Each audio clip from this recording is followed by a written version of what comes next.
शिरसुफळ धरण. शिरसुफळ हे धरण पुणे शहराच्या आग्नेय दिशेला पुणे शहरापासून साधारण 88 किलोमीटर अंतरावर आहे. शिरसुफळ हे धरण 1879 साली बांधण्यात आले. हे धरण नसून ह्याला तळे किंवा तलाव म्हणता येईल.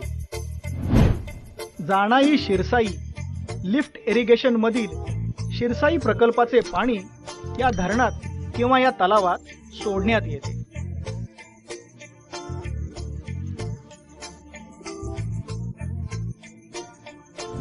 या धरणाची उंची 20.11 मीटर म्हणजे 66 फूट आहे.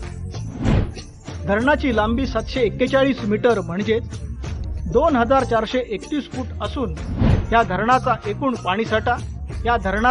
पाणीसाठा 0.31 TMC इतका आहे.